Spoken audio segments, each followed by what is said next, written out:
Okay, we can begin.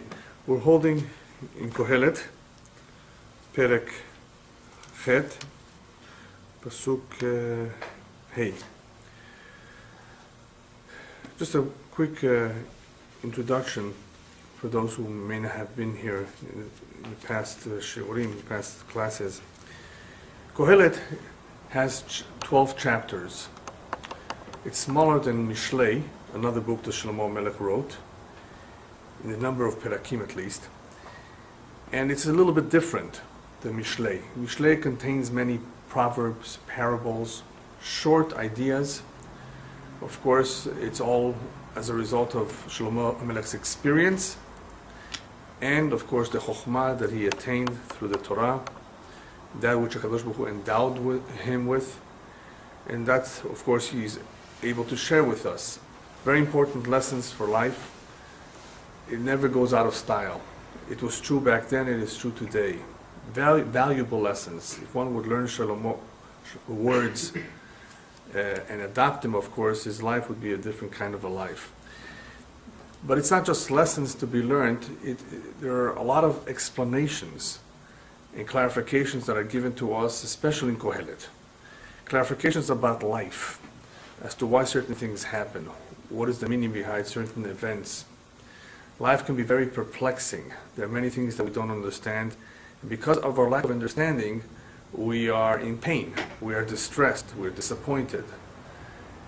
And it would greatly help, it would alleviate us a lot if we would have some sort of understanding as to what is going on. Even though man's knowledge or mind is limited, there's so much we could know about Hashem's design of this world. Once we understand that everything is by design and purpose, and that is clear to us, then it is up to us to take the next step, and try to see if there's any insight in the Torah as to what this design means. In other words, what is the purpose of everything? So, those individuals who don't believe that the world is by design and purpose are going to have the greatest trouble of all, because they're never going to get started. They just have ruled out design and purpose, and means no creation, and things don't make sense at all.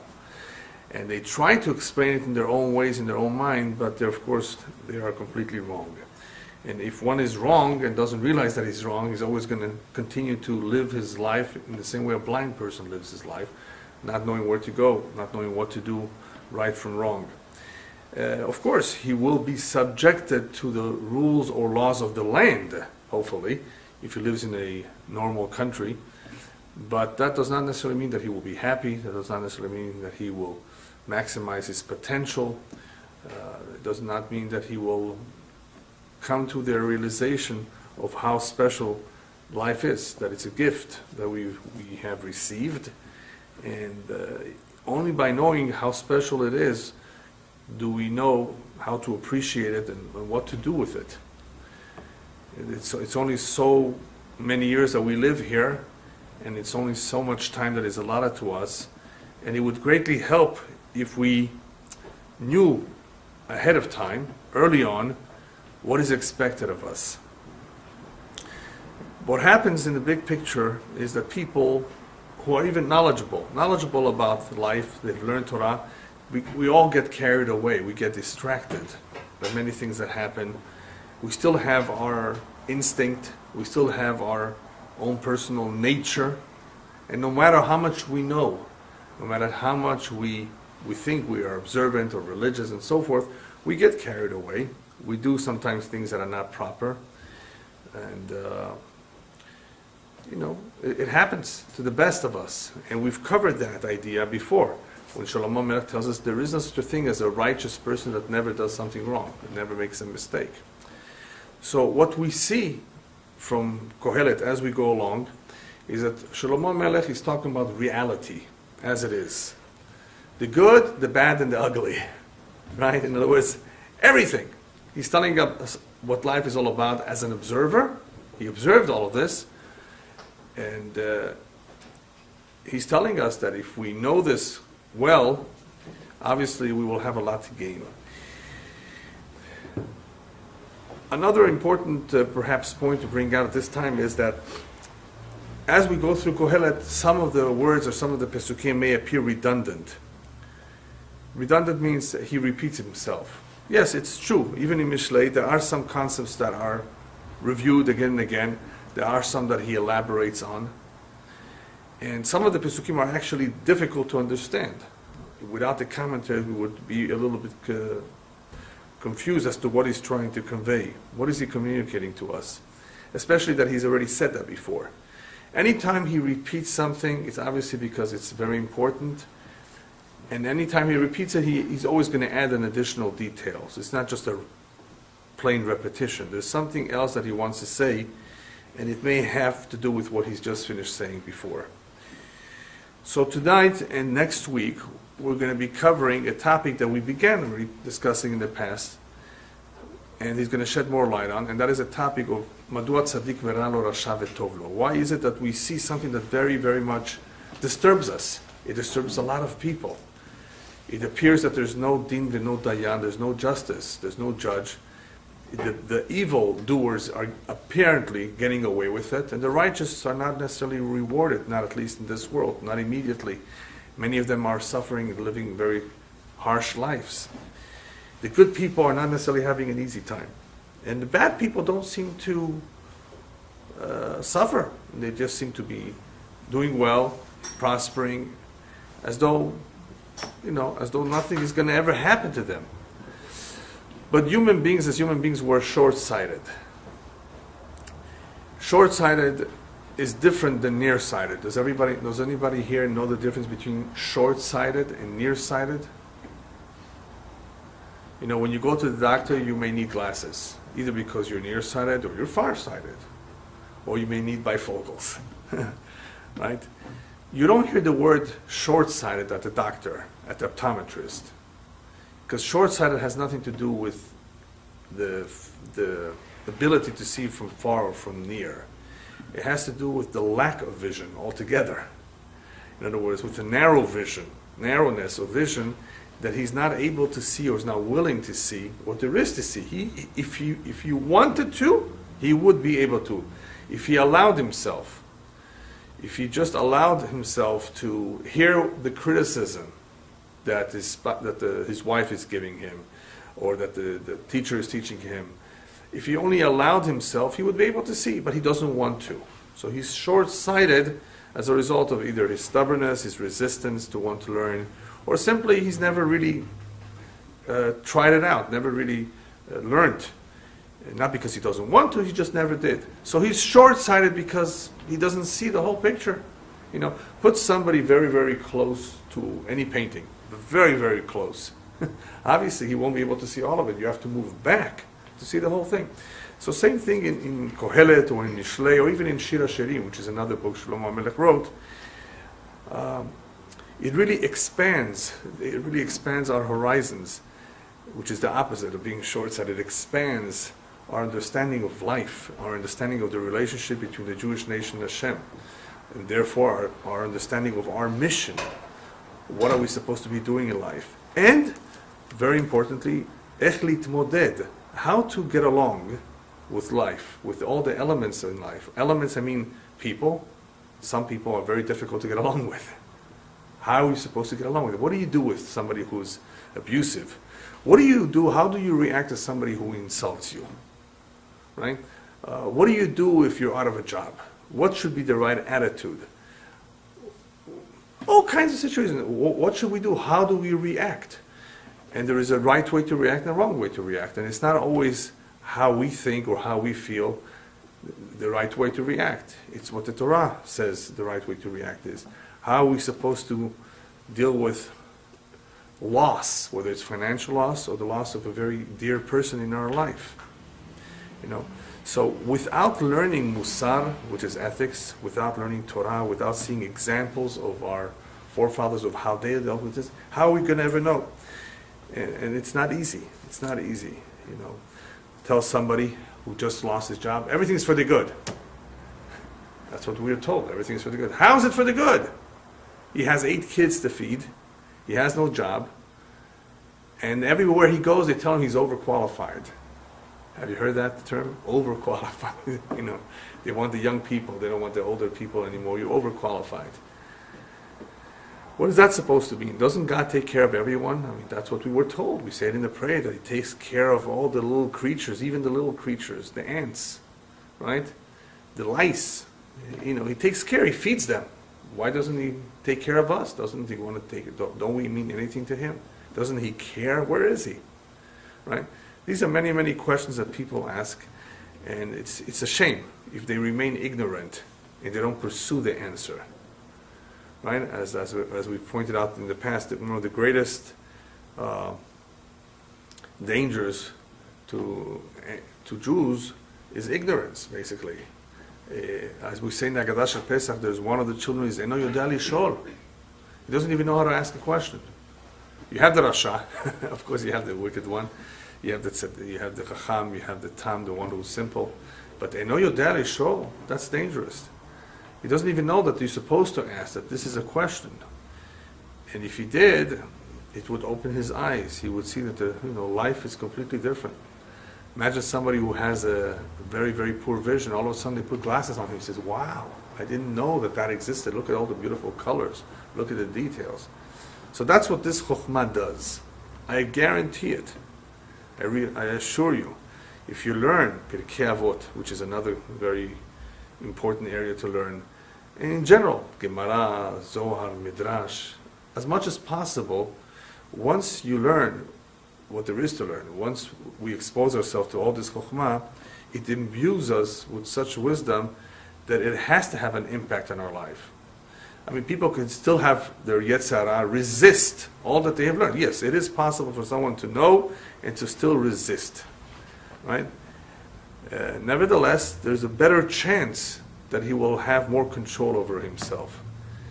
Imagine a husband committing a wrong to his wife. But 10 minutes later he says, honey, I'm sorry. It takes a lot of guts to say I'm sorry, for a man. It's not easy. But how come he said I'm sorry? He said I'm sorry because he realizes that he made a mistake. He realized that his wife is really special nonetheless, even though she was wrong. Let's assume she was the one that's wrong, right? He realized that it's silly to continue fighting. He realizes that it's not a good idea, it's not healthy, whatever. It takes strength, and it takes a certain amount of knowledge, right, and maturity to come back and say, wait a minute, forget it, let's leave it alone. Fighting is definitely not healthy. But the majority of the world doesn't reach that conclusion, not at least in 10 minutes. It may take them a couple months or years, and by that time it's late. The relationship has suffered. They're going to go to a marriage counselor, you can't help them restore their confidence, their faith in each other, their emotions, the bond. It's too late. It's never too late, but it's not the same. So the more we know, the earlier we know, the better it is. This topic that we're going to cover tonight and a little bit next week is therefore a topic that is disturbing a lot of people, and it only disturbs because they don't have the basics. This is not Kabbalah even though we'll touch a little bit on Kabbalah. This is basics of why Tzaddik v'Ra'al Rashav. You may have heard that this question is a very, very difficult question, or that the greatest of Jewish minds have asked, including the book of Yov, which it's all about this. Why is it so? Right? But you'd be surprised. Moshe Rabbeinu is telling us in the Torah. The Torah is not Kabbalah. The regular Torah, right? That everything has a reason. Atzur tamim paolo kichol derecha mishpat ele munah v'na'avel tzaddik v'yasharhu pashat ha'azinu. Everything is just. God is just. He's not corrupt. He knows what he's doing, right? So if that's the case, we have to accept it. In other words, the partial answer is written in the Torah. Now, why is it like that? Why does it appear things do not appear the same? Do not appear to us the way they should be? It's not only because of lack of understanding, but it's also because of a lack of knowledge. We don't have the information. But if we learn Torah and we learn the Midrash and the Zohar, whatever the Chachamim were able to share with us, at least we will be better off in not knowing anything at all. So that's what we're doing here, Baruch Hashem, is getting a little bit of kama gargirim, as we say in Hebrew, a few grains of chokhmah that can help us deal even with a difficult topic as tzaddik v'rano in Rasha v'tov lo. All right, so we're continuing on. Shomer mitzvah lo yeda davar ra, ve'et u'mishpat yeda lev chacham. One who observes a mitzvah, one who's careful to perform the mitzvot, one who carries out a mitzvah, does not have to be afraid that some ra will befall him as a result of observing the mitzvah. What that means is that from performing a mitzvah, no harm will befall you. Don't ever think that, doing this, being good to someone is going to hurt me. Now, don't be foolish. Obviously, if that individual is taking advantage of you, it doesn't mean you have to be good and be a sucker, as they say in English. No, we're not saying that. Be smart. You are even allowed to be, and sometimes you need to be suspicious of someone asking you for money. Maybe he doesn't intend to give it back. I'm not talking about the ones who can't give it back. Maybe he doesn't intend to give it back to you. Lots of money. You're just going to give it without any signatures, without any witnesses, just because you trust him? No, you can't trust anyone. What if he has a long beard? Even less so. Yeah, maybe it's a disguise. He grew it a few months ago. You don't know, right? So don't be a tamim. There's a saying, tamim tiyeh im Hashem elokecha. With God, be a tamim. Be sincere, believe in Him completely. But with people, human beings, you don't know their what's motivating them, what's behind them. Maybe they're sly. Maybe he's a con artist. There are people like that in every generation, every country, and they speak all the languages. In other words, you have Persian con artists too, right? Are there Persian con artists? Few. Yeah. Oh, they're all over the world. Yes. What if it's a dangerous situation where someone is drowning and you want to perform the mitzvah of saving the person's life? Right. Okay, good question. Let's say somebody's drowning. Okay? And you know how to swim. But it's dangerous for you to go into the water. Then you better not go into. But you're performing the mitzvah. Yeah, but you're taking a risk and you're not obligated to take a risk. So where do you draw the line? You don't have to risk your life for someone else. But who can your life comes first. Life is precious.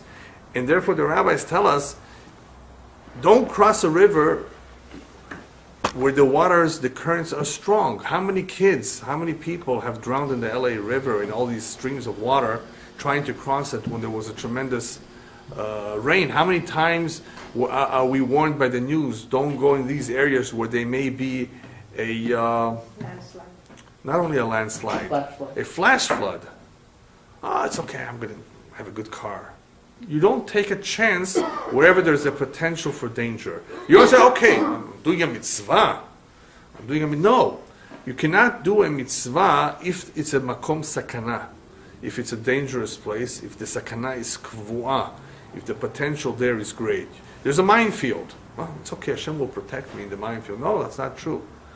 You may lose your life, right, by going to a makom sakana. Why? Because not everyone has the merits where Hashem will protect him of all evil, of all dangers. You have to be a tremendous tzaddik where Hashem says, go ahead, I'll make him disappear. Rabbi, certain mitzvot are dangerous. What is that? Certain mitzvot are dangerous. Which ones? How about the one where you climb up to take the bird's eggs? That's not dangerous unless the climbing up a bird's nest is not dangerous unless the ladder is not a good ladder. There's a story in the Gemara that according to one opinion, the reason the boy fell down after he was fulfilling this mitzvah, he was fulfilling two mitzvot. The mitzvah of his father telling him to fetch the eggs, right? And the mitzvah of Hashem. So the Gemara says, how come he fell down the tree? How come he died? Various opinions. One is that he was not a very, very righteous child because he was involved in reading material that is not proper. And others who say simply this was a sulam ra'ua. It was a very, very not stable ladder, and he should not have gone up the ladder, right? And I've mentioned this in the past. A soldier goes to war. A soldier. He's drafted at 18. He's supposed to live according to his mazal to the ripe age of 82.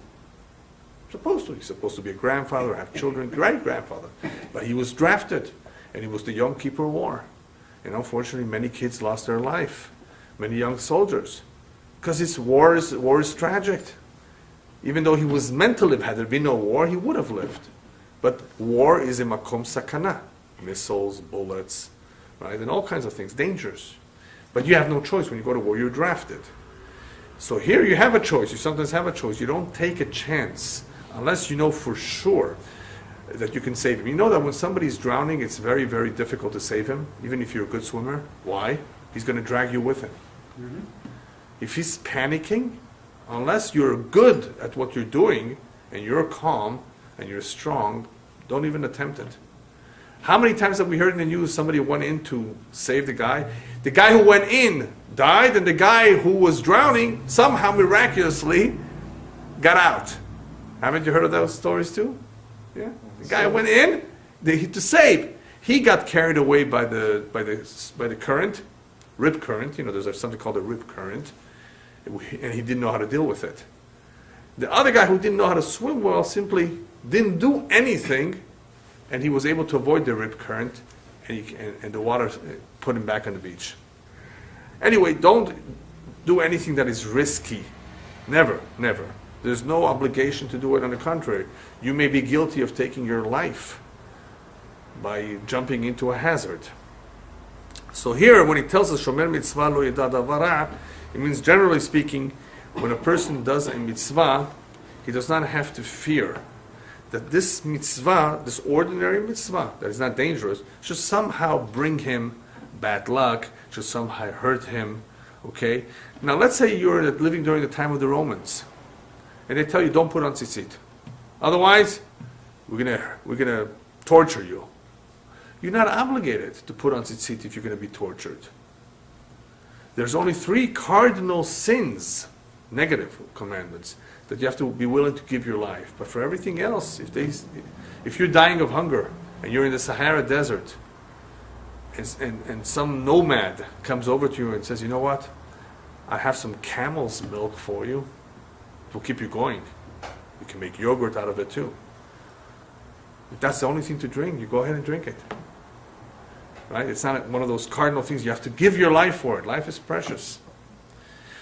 So shomer mitzvah lo yeda davara, you won't get hurt. As the rabbis tell us, and a good example of this is a person never becomes poor from giving charity. You don't become poor from giving charity. Unless, of course, you do something very silly. You give away 50% of your possessions.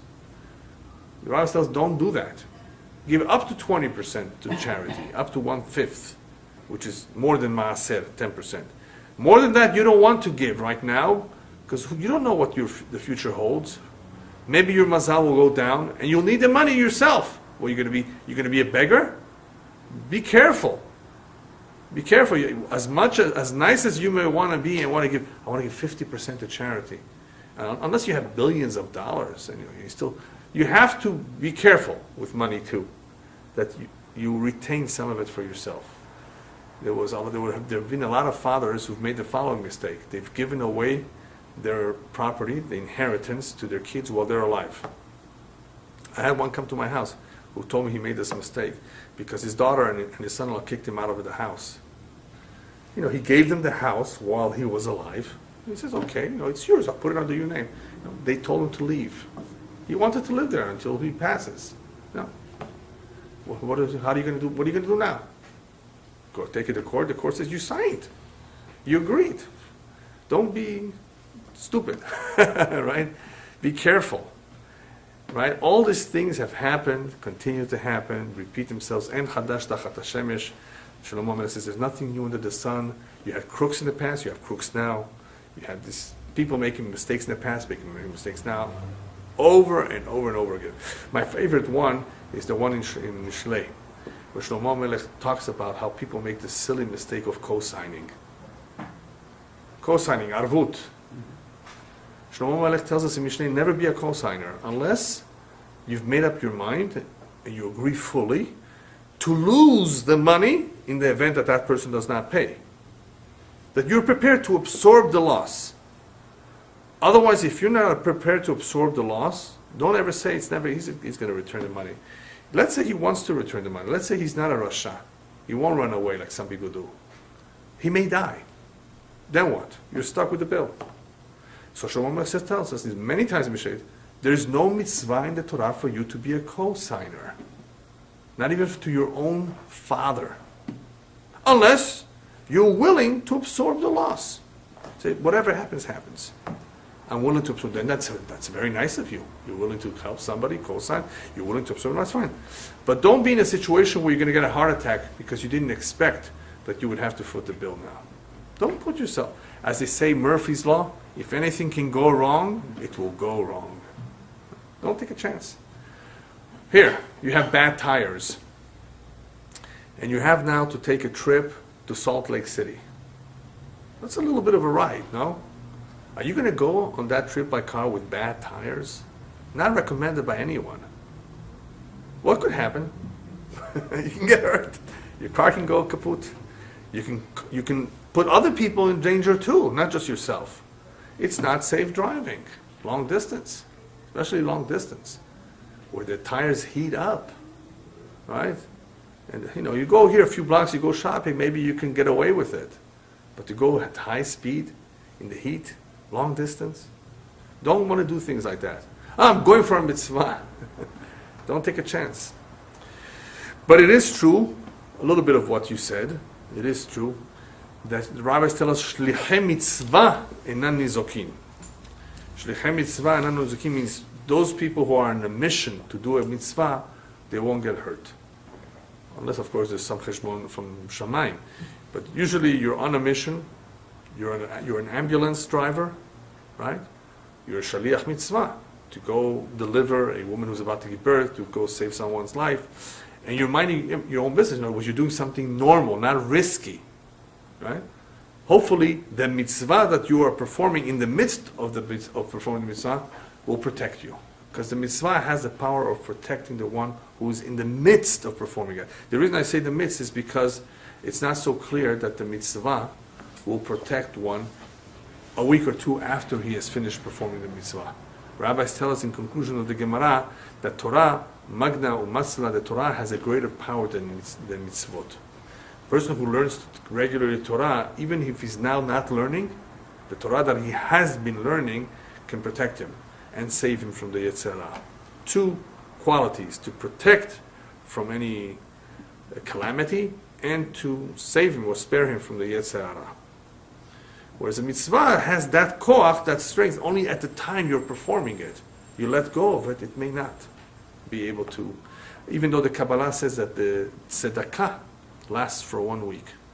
I saw it brought down in the Sefarim of the Kabbalah that when one performs a special mitzvah of tzedakah, it is written on his forehead for an entire week. So any demon who wants to attack him sees that, let's go of him, right? For 1 week. Now, does that mean even if you gave a quarter? I don't know. Obviously, it must have been something substantial that really helped someone. Then, of course, the mitzvah is greater and has more protection. Okay. Here, Shlomo Melech is not only telling us that the mitzvah offers protection, or that from doing the mitzvah no harm will befall him. He also says, according to the Yonatan ben Uziel, which is the translation, the Aramaic translation of this pasuk of Kohelet, that the reward that will be coming to someone will be in Olam Haba. In other words, lo yeda davar ra means no harm will befall him. It means all the good that he has done will definitely accompany him to the world to come. In other words, he will not be lacking. It will not be taken away from him. It will be there when he needs it, upstairs. But what about all the pain and the suffering in this world? He's doing mitzvot all the time, but he's in pain and suffering. To that he adds, Ve'et u'mishpat yeda lev chacham. The heart of a chacham understands et u'mishpat. Not the heart of an ignoramus. A chacham understands that there's an et u'mishpat. Et means that there's a time for everything and a reason for everything that occurs, which usually is related to one's mazal, and one's mazal or destiny is related to one's previous reincarnation. So there's an et for that.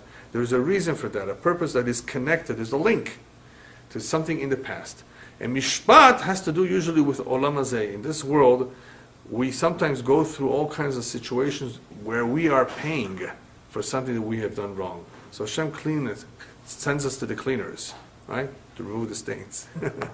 Sends us to the cleaners to remove any avonot. And that is why we've gotten used to saying kapara, kapara, kapara, especially if you're Sephardi, kaparat avonot.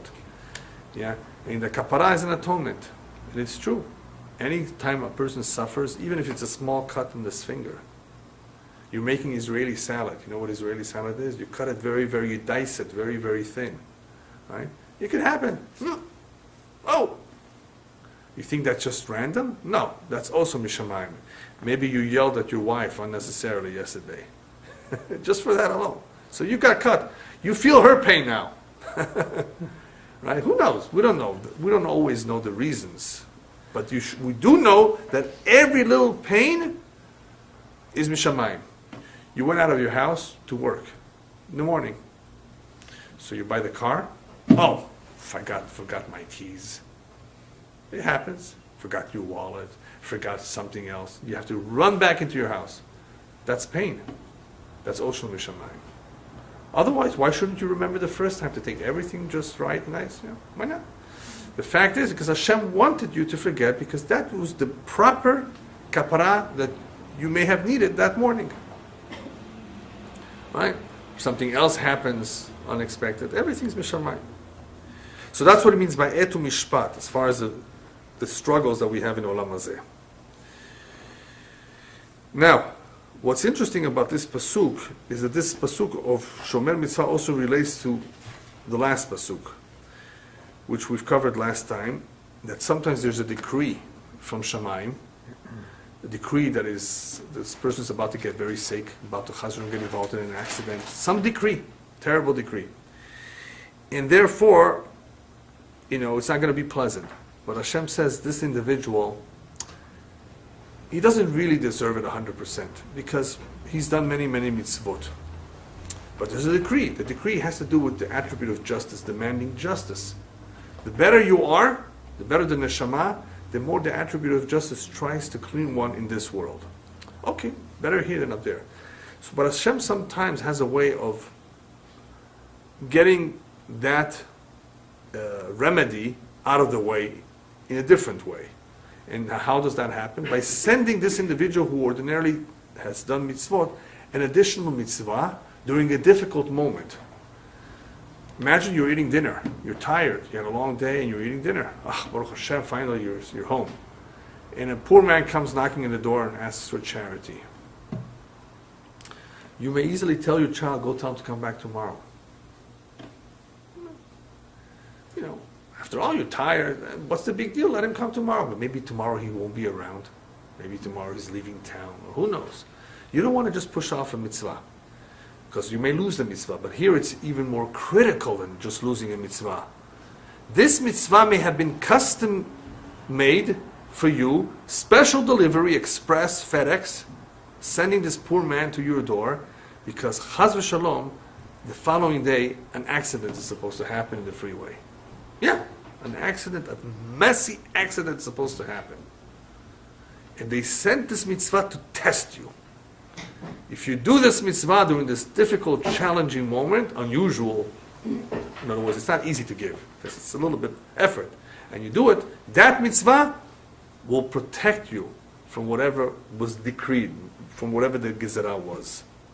So sometimes the mitzvah comes your way and you don't even realize it. The Zohar says, people don't understand that the poor man is a gift that's being sent to your door. And sometimes it's a lifesaver.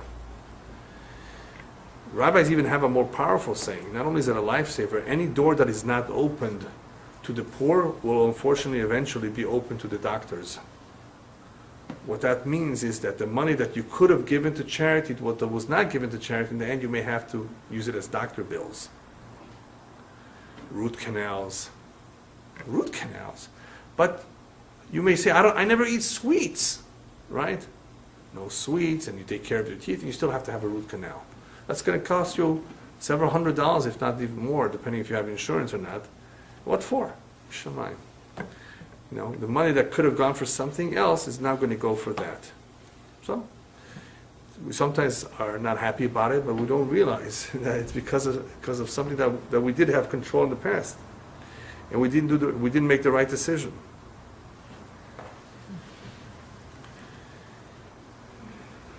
So therefore, there is a reason for everything, a reason that may have something to do with a past sin, or a mishpat. In other words, similarly, a judgment that he's receiving as a result of some avon that he needs cleansing. He goes on, ki lechol chefetz yesh et u'mishpat ki ra'at ha'adam rabba alav. To everything there is a time. Even to the things that are bad, there's a time that is auspicious, that is right for certain things to be done. You may be in the mood to do something, to build a home, right? And it just may not be the right time. And things are not going the way you wanted. You're having a hard time qualifying for a loan. It's all for the good. Maybe this is not the time to do it. Why not? It could be that down the road, a year from now, that money that you saved up, all of a sudden you go, oh, thank goodness that I still have this money and I didn't use it to remodel my home or to build a home, because now I have a greater need for this money to marry off a child or some emergency that came up. Had you not had that money now, you would have a difficult time getting that money now. Hashem says, no, this is not the time to build. Why not? Because something in the future that you're not even aware of yet. So that's what he says about ki lechol chefetz yesh et u'mishpat. And et u'mishpat means even for those things that are bad. Somebody wants to do something that is bad, that is wrong. He may not be able to carry it out whenever he wants to. I'm going to get back at him. I'm going to give it to him. But he doesn't succeed because at the moment that he's going to his neighbor's home to give it to the neighbor, there's a police standing outside. This is not the right time for me to do it. He's going to wait for a better opportune time. Somehow in Hashemayim, they did not allow this individual to do even the bad whenever he felt like doing it. What does this teach us? That Hashem is the boss. And even though those of you still remember the Cold War between America and Russia, where there was always a danger of nuclear warfare, right? And it was just pressing of buttons. And all you need is a crazy guy, as president or as dictator, to do so. You think Hashem wanted it? No, He didn't allow them. He didn't let them do it. Even if they would have wanted to do it, right? Hashem stopped them. And there were individuals in Congress or in the State Department in this country, and perhaps in Russia too, who were eager to do something like that. Crazy, right? But Hashem did not let it happen. It was not the time. It should never be the time. So even bad things, people don't have complete free will to do just anything they wish to do. You can't. You're going to harm him. No, you can't. Not if Hashem doesn't want you to. If Hashem does not want somebody to get hurt, then nobody will succeed in hurting him. Obviously, you don't want to be in a situation where it's risky. You don't want to take a chance. But if it's not coming to you, nobody will hurt you. As the Gemara says in Masechet Chulin, "En adam nokefet zeba'on milemata elam ken machrizim alav milemala." A person won't hurt his finger, his pinky, unless upstairs, b'shamayim, they said that he should get hurt in his finger. Otherwise, nothing happens to him. So when do bad things happen? When does the pain take place? Sometimes it may happen only after many years, where a person has been doing the wrong thing for many years, and what has happened is hitztabrut shel avonot. There's an accumulation of sin. Instead of 1, 2, 3, there's an accumulation of many, many sins. Once there's an accumulation, the bag is full. Then, of course, the time arrives. Boom. So it could be that Hashem sometimes delays, postpones, waits years for some reason that we don't know, and then He allows it to accumulate. There's a big difference between the Jewish nation and the non-Jewish world. By us, Hashem swore that He will never abandon us forever. He will never destroy us. He swore. We are His nation. We are His children. We made a covenant. And even though He punished us, just like a father punishes his child, He needs to. He has to teach him a lesson. He still loves him. He never will destroy us. So we've been around always. Always. For that reason, we've survived, because He promised. So, what does He do with all the sins? He sends us punishments, one after another, to clean us up. He does not allow them to accumulate, because if they accumulate, God forbid, a nation has to be destroyed if things have accumulated. The other nations of the world could easily disappear, and they have in the past, all kinds of empires, because there was no such promise to them. So He let them accumulate their sins, and after 100, 200, 300 years of ruling, boom, came the Egyptians, then came, you have the Persians, you have the Babylonians, you have the Romans, you have the Greeks, the Romans, right? You have different empires, but they don't last forever. After everything builds up and accumulates, they could easily be destroyed. There's no guarantee that they will survive. And that is part of the dream of Yaakov. With the ladder, remember the dream Yaakov has with the ladder? He sees ministers of nations, not just angels. These are not regular, these are ministers of nations going up and going down. What are they going up and down? What are they doing? Exercise? Right? These are the ministers of the nations that they will rise, but eventually they all go down. And Yaakov was a little bit fearful because the last one that he saw, the one that was representing the Rome, he did not see them go down.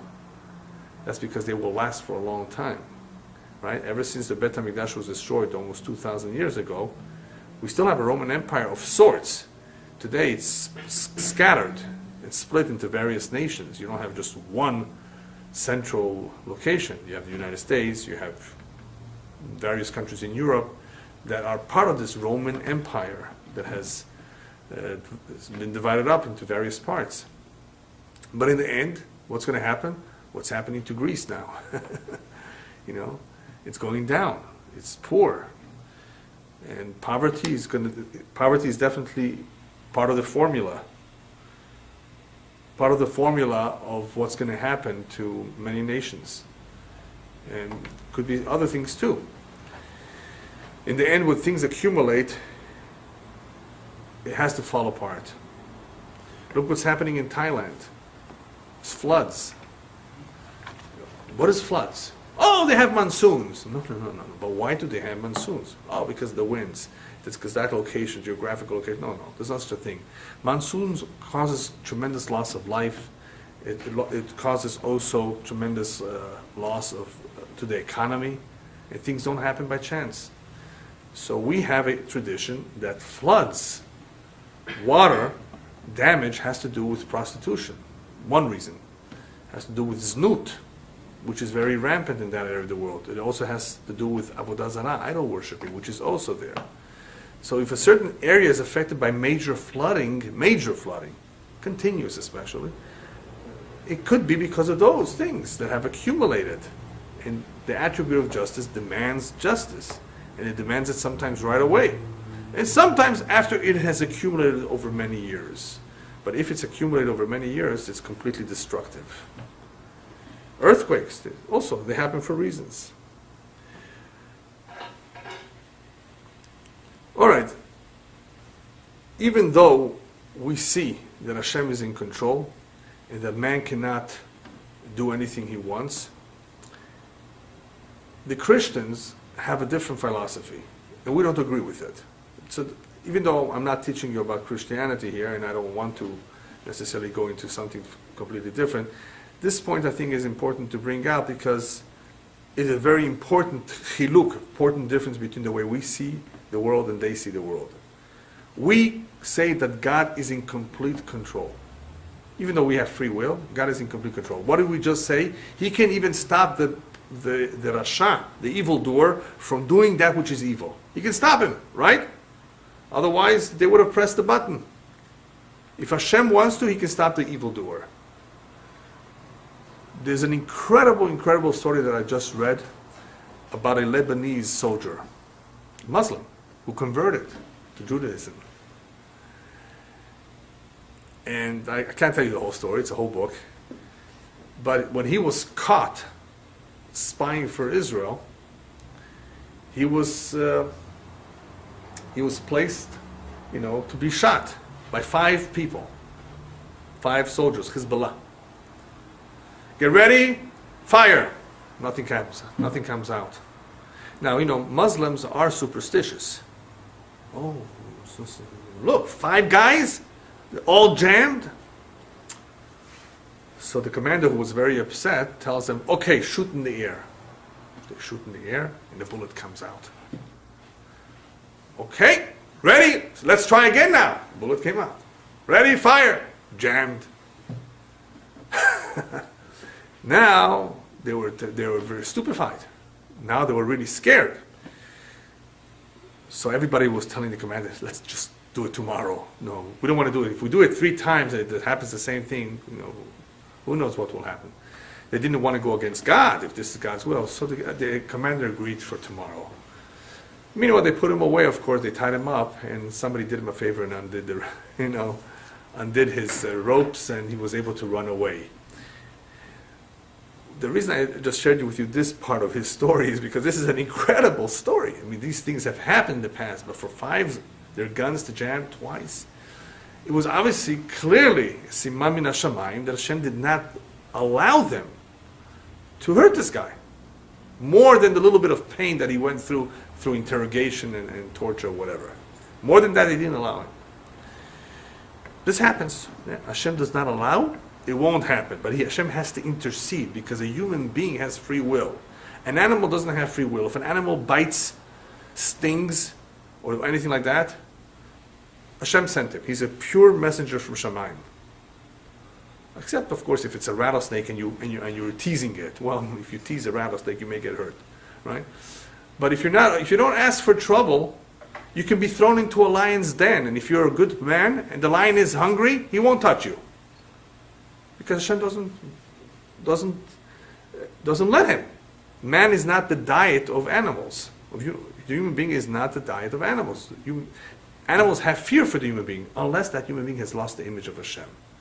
Don't sell it. So the animal think, oh, he's just another animal, and I'm hungry, and I'm going to have him for dinner. Yes. Otherwise, they won't touch you. If Hashem does not send him, he won't touch you. A human being, however, can harm another human being, even if Hashem did not tell him to. He can, because he has free will. He can slap, he can insult, he can kick, he can steal from him, and he can murder him, because he wants to. For whatever reason, he's upset at him. And Hashem may not stop it.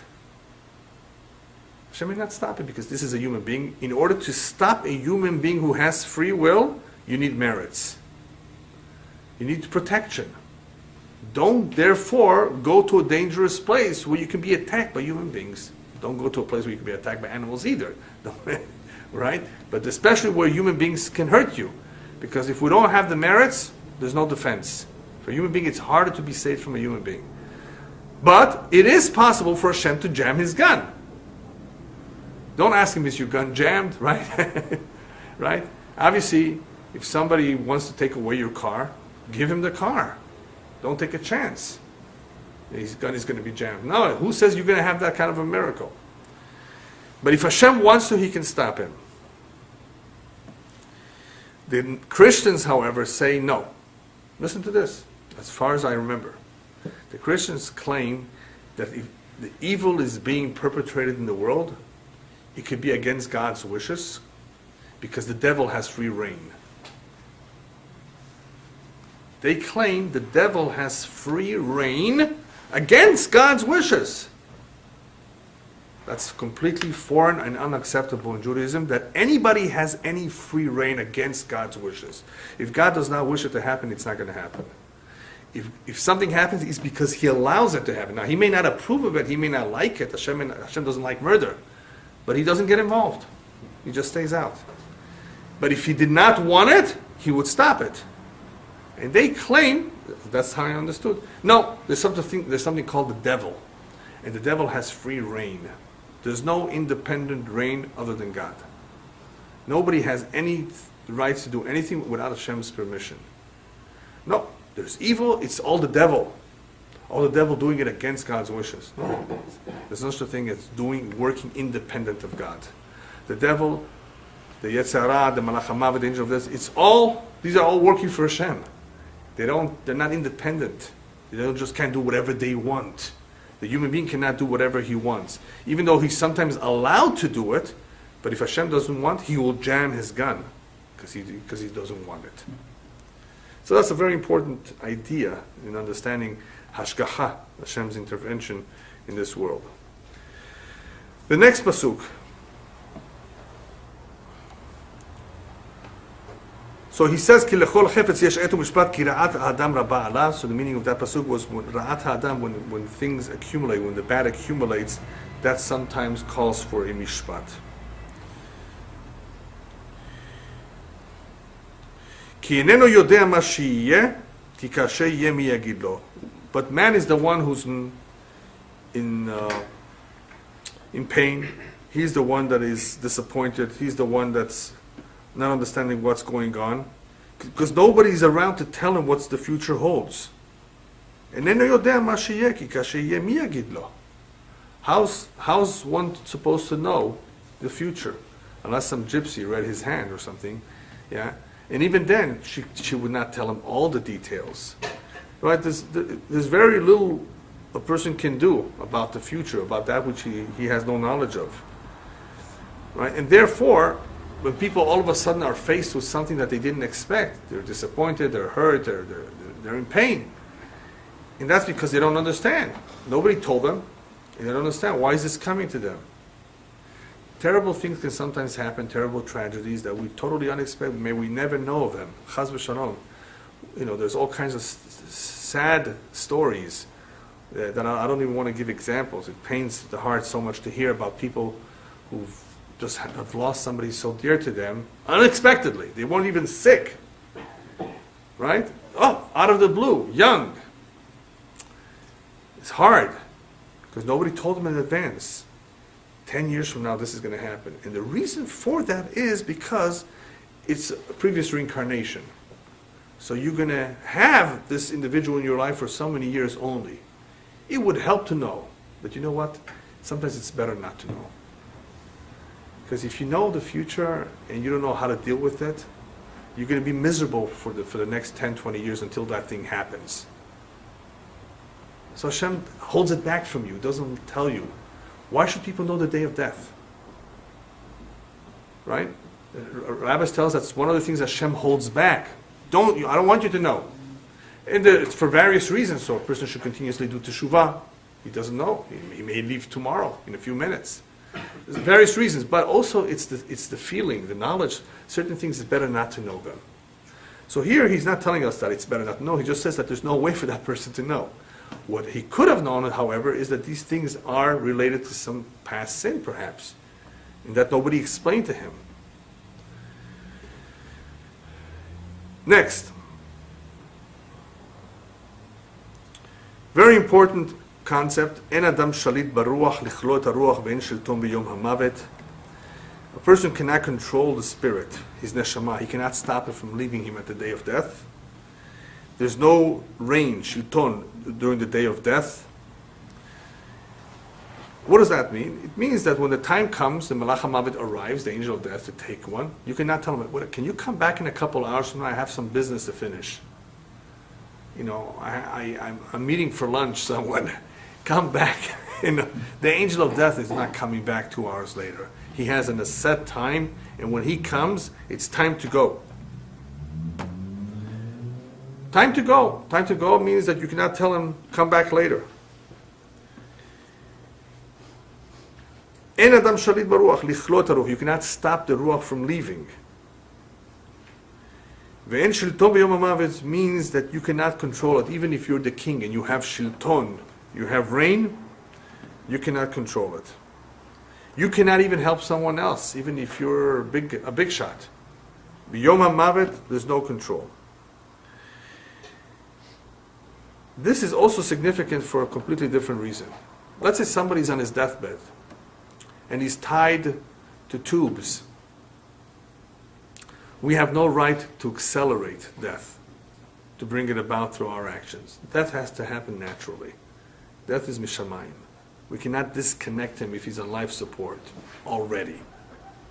To put him on life support, that's already a different question. Should we put him or not? That's already a completely different question, and I don't want to get into that, because that's complicated. It all depends on the circumstances. Do we have to go out of our way to save his life when it's almost for sure a lost cause? Whenever there is even a small chance for life, of course we have to do anything. And we don't know, and we have to therefore try. But it becomes very difficult for people to see their loved ones, as vegetables. And they think they're going to do them a favor to disconnect them. They're not doing them a favor. Every minute that neshama spends in this world, even if it's suffering, it's a kapara. Look what's happening to Ariel Sharon. Okay? Even though I don't know if he's considered exactly a vegetable, but he's completely not in this world in a sense. He's just alive. And that's the way Mishamayim, that's the way they want it for some reason. That he should not be either here nor there. He should be in between.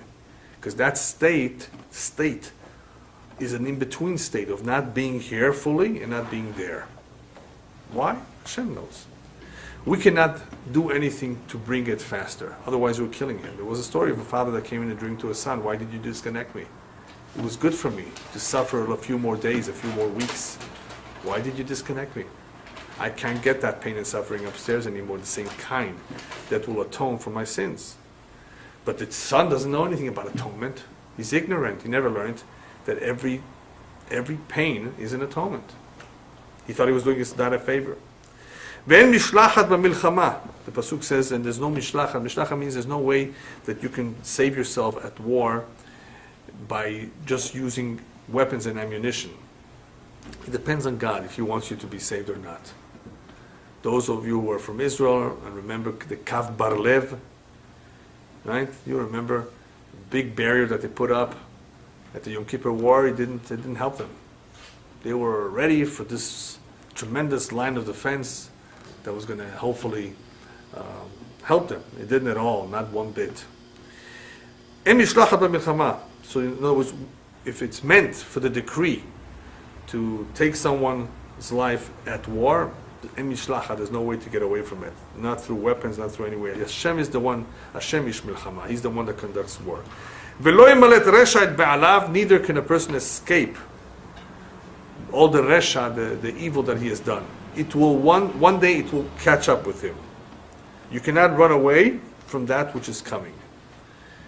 It's like the rabbis tell us, there's a nice mashal with a woman who's pregnant. Can she run away from her chevlei leda, from her pain that she's having? No. Wherever she goes, the pregnancy goes with her. If it's meant for someone to have pain, he's going to have pain no matter what he does, where he goes. Famous midrash about a woman who was suspected of being a sotah. Sotah is a woman who's suspected of having committed adultery. Was gone with another man, had an affair. A forbidden relationship with another man. But it is not known for sure. So in the days that we had the ability to check it out, the Torah has its own way of checking if a woman is lying or not. This is critical. Adultery is very, very serious. So today they use polygraphs to tell if you're lying. The Torah's polygraph, if we can call it that, is to let her drink, right? The waters, the bitter waters, you're familiar with it. And if she did, she would swell. If she did not admit it, she would die on the spot, and everybody would see it's an open miracle. That, see? And the Torah is very, very serious about sotah because otherwise you can destroy, the Jewish nation can suffer tremendous damage through adultery. Kids that are born, who's the father, it's very, very messy. And it's not fair for the husband too, right? If, she goes on with somebody else. For a variety of reasons, the Torah wants to stamp it out. What would happen if she didn't do anything? Nothing would happen to her. On the contrary, she would be blessed. Okay. The rabbis tell us in the Gemara, however, there's one exception. Sometimes it's possible that the woman did commit a wrong, and she can live for a couple years. Because maybe she has a merit. She was a very righteous woman. She did charity with the entire neighborhood. She's tremendous balat chesed. And because of the chesed, the kindness she does, she survives for a couple of years. So we won't know for sure until a couple of years go by. All right, anyway. So there was one woman who went to drink the waters. Her husband sent her off, I'm not sure that you're so clean. You're so righteous, there's a witness who saw you going into a room, and I already warned you once, I don't want to see you with that man. Anyway, so she came back, she's all happy. Nothing happened to her, even though she did commit a sin. Now, how could that be? The reason why it happened that way is because the real woman did not go. She sent her twin. She sent her twin to drink the waters. She tricked everybody. Her twin was a lookalike. So she sent her twin to drink the waters, and of course the twin didn't do anything wrong, and that's why she was able to come and celebrate. As soon as she came home, she kissed her twin sister, the one that committed the sin. And as soon as she kissed her, the waters that were somehow still in her system transferred over to her sister's system, and within a few minutes, the sister died, the real sister. In other words, you can't get away with it. Lo yemalet resha et ba'alav. The wicked person will not be able to escape. Did you understand my example? About the water, I don't know. The water, no, she, in the Bet HaMikdash, in the temple, they would drink a certain water that had the names of Hashem inside. Yeah, and this water, if she really committed the sin, after drinking it, her whole body would swell, and she would die on the spot. She had a choice to admit. If she admits she did it, she'd get a divorce and go. But not everybody wants to admit. So they would tell her, you have to drink. And if the waters, the special waters, would be taken by the person who sinned, they would die. So she sent her twin sister. She thought, But when she came back and kissed her, It's true. yeah, sure. This was a story in the Midrash. That when she kissed her, something went over. And that's how sensitive it was. That's why the Pasuk says you can't escape. If you did something wrong, one day it's going to catch up with you. As they say in Hebrew, Sof Ganav Litliyah. The end of a thief is to be hanged. He's going to be hanged one day. Not now, 25 years from now. Why 25 years later? Only Hashem knows. But one day it's going to catch up with him. There's a cute story in the Gemara. Shlomo Melech sees the Malach HaMavet. Oh, how are you? Apparently he was able to talk to Malach HaMavet. How come you're so sad today? I see you look depressed. Shlomo Melech is telling the angel of death. He says, what can I do? Your two scribes, Sofrim, they're on the right. I'm supposed to take them. Take their life. They're neshama today, but they're not in the right place where I can take them. What can I do? So I'm upset. They're supposed to be in a certain spot. So Shlomo Melech says, they're supposed to die today. I'm going to save their lives. I'm going to send them to the city of Luz. It was a city where, if you enter the city, you live forever. I'm going to send them close to that city. So he sends them, so they shouldn't die. So he sends them there, and he sees the Malach HaMavet smiling.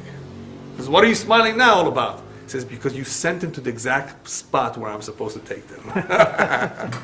You see? That's exactly where I'm supposed to take you. So Shlomo thought he was a wise guy.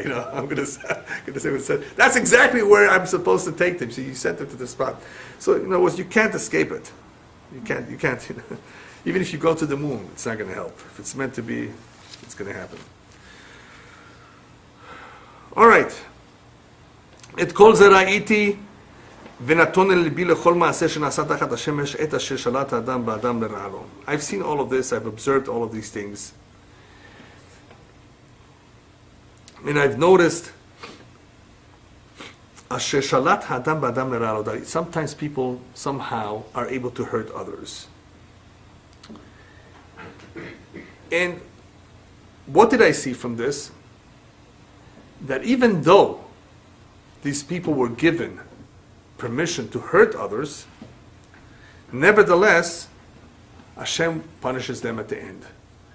He's trying to show how things are so funny and confusing. He says, I've noticed how everything that happens, even something as bad as somebody being given permission to hurt someone else, in the end it's lera'lo. Lera'lo means to the person himself who harmed the other individual, it's also for his detriment. The best example I think for this is Paro. Paro was punished, right? Paro was punished with plagues. But wait a minute, Hashem basically destined it. He wanted him to enslave the Jewish people. He wanted the Jewish people to be in Egypt. Why is Paro being punished? Famous question. Paro is basically the messenger of Hashem. But the commentators explain, give various answers. One is that he overdid it. He wasn't supposed to butcher the babies, throw them in the Nile. That was already much more than Hashem had asked him to do. In other words, he went beyond what he was supposed to do. Famous story with the Nuremberg trials. You heard of the Nuremberg trials? Nazis who were judged for their atrocities in World War II. Do you know how many Nazis were judged? 10. No, 20. 20 Nazis were judged. 12 were found guilty that deserved the death penalty. 3 were acquitted, and 7 got different time to spend in jail. 10 years, 15 years, 25 years old. Of the 12 that got the death penalty, 1 committed suicide, Göring and Machshava. 1 was sentenced in absentia. You know, in absentia means he wasn't there. They sentenced him to death, Bormann, Machshava. He was later found, probably committed suicide himself with cyanide. And the remaining 10 were hanged. Okay? What was their excuse? They all said, Nishildik. I'm not guilty, I was just following orders. This only following orders was a good excuse that was accepted in World War I, when there was also some sort of tribunal. How come it didn't help them now? Even though there was a change of mind, there's a whole argument about this excuse. Maybe they were just following orders. There was enough evidence that all these guys were real Jew haters. There was enough evidence that they were partners, that they supported this regime. Yeah? Some of them wrote the laws. One or two of the guys were involved in writing the laws of racism, of the Aryan race.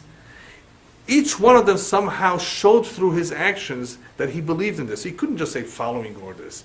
Otherwise, why were you such a chassid? Why were you so strong-minded about these things? You can see from the way they spoke, you can see, even though some of them said they repent what they did. Okay, they repented. Nevertheless, you were part of this machine, of this monster. You cooperated. If somebody actually had witnesses or somehow showed, I resisted. I almost lost my life because of that. It totally bothered me. It would have been different, but obviously these people all felt the same. They just needed an excuse to bring out this anger, this hatred from the outside. So, that is why they were punished. Paro is punished because this is what he wanted too. Hashem just says, "Megalgelim chov al yedei chayav." I'm going to send somebody who wants to do it anyway, and he's going to be the one that's going to punish the Jews, right? Somebody has to die. Hashem is going to send somebody who wants to murder anyway, and he's going to bring the two together. He's not going to send somebody just who, out of the blue.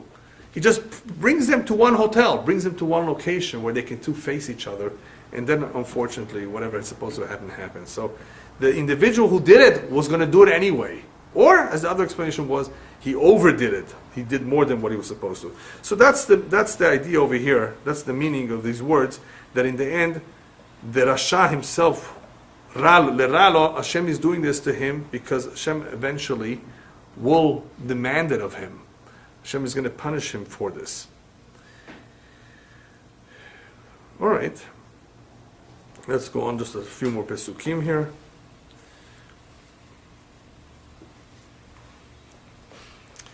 Actually, before we go into the next couple pesukim, there is an interesting Zohar that says that right before Mashiach comes, Hashem will bring back to power all the kings that caused us tremendous troubles. Paro, Nebuchadnezzar, Andrianus, Sancheriv, Lupinus, all the emperors that caused us tremendous trouble, so that we should see their downfall with our own eyes. Because many of them could have died a peaceful death. They were not assassinated necessarily, even though many of them were, right? Hashem says, where's the nekama? Where's their punishment? It's not enough that they get punished upstairs. We have to see their downfall. So Hashem will give them positions of power in the same way they had back then. And guess what? Maybe Clinton, Carter, and Obama may have some Maybe some reincarnation. Who knows? I'm just joking. All of these people in power, Saddam Hussein, right? All these dictators, maybe that they were around in the past and somehow it's Judgment Day, right? Judgment Day, and they're getting what they were supposed to get back then. Maybe. But that's at least what the Zohar says will happen before Mashiach comes.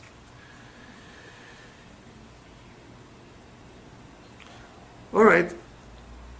Let's see. Let me see. Maybe we'll do just a couple more pesukim. ובכן ראיתי רשעים קבורים ובאו וממרום קדוש יהלכו וישתכחו בעיר אשר כן עשו גם זהב. This is one of the most difficult pesukim in this chapter. There's various translations, various interpretations as to what he's saying. I see wicked who are buried, and I see others who are from a holy place, who are walking around. I'm just translating right now.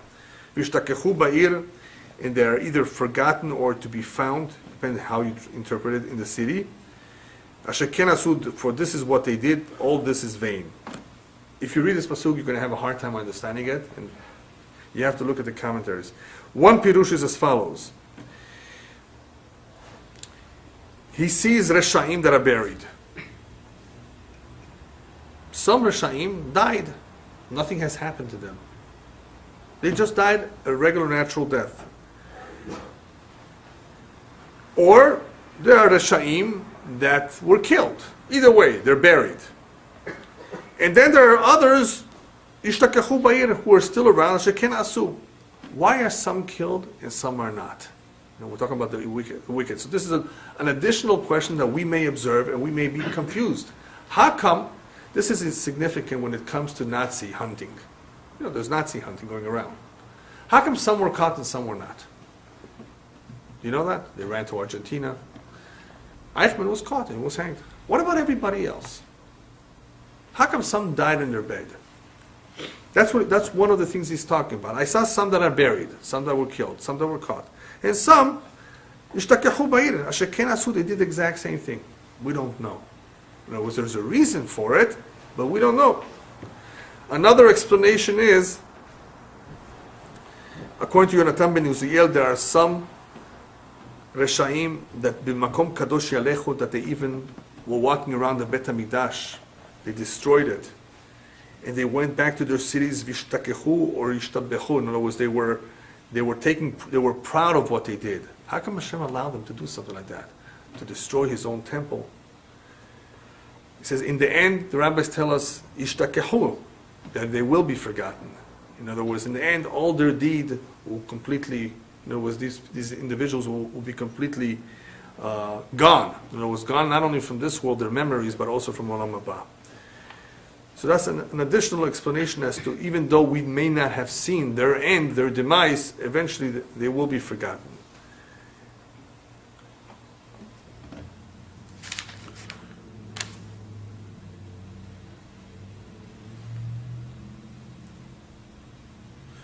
Yeah, another pirush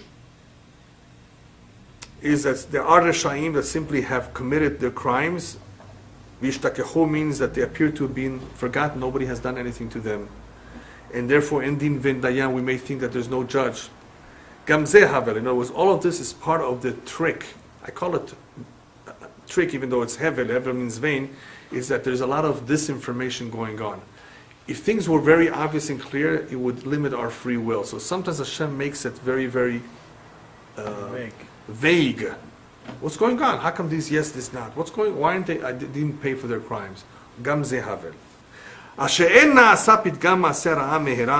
reasons why a lot of people are upset or don't understand is because things are not happening right away. They want things to happen immediately. They should be punished immediately.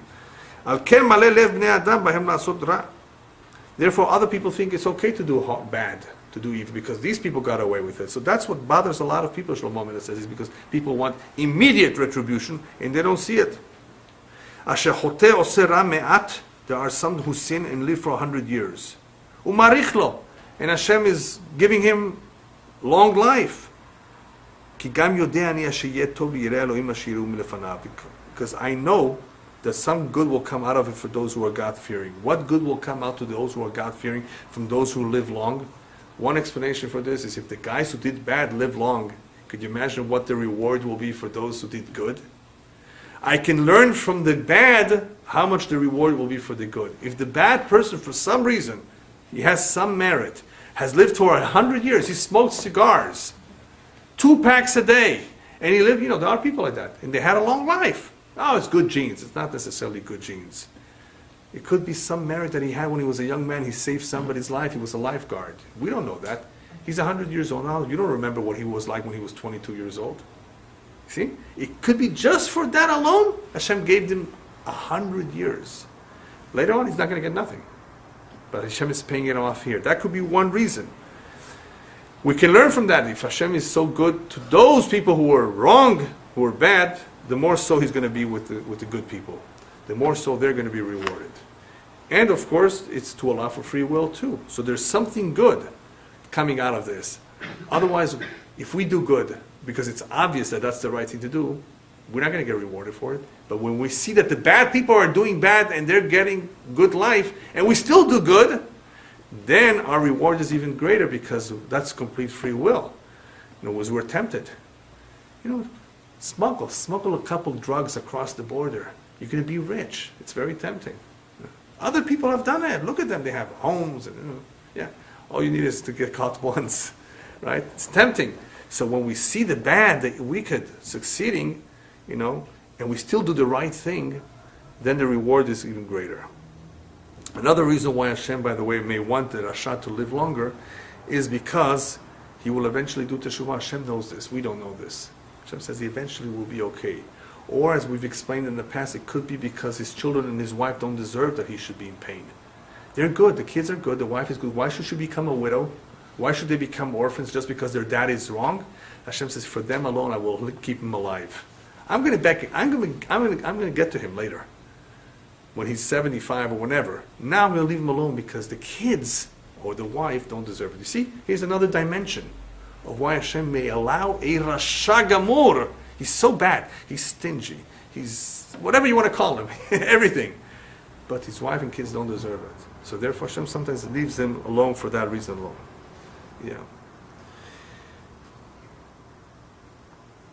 Okay, and last but not least, this Rasha, of course, will have difficult doing teshuvah because le'yir'eh Elohim ashiru milfanav.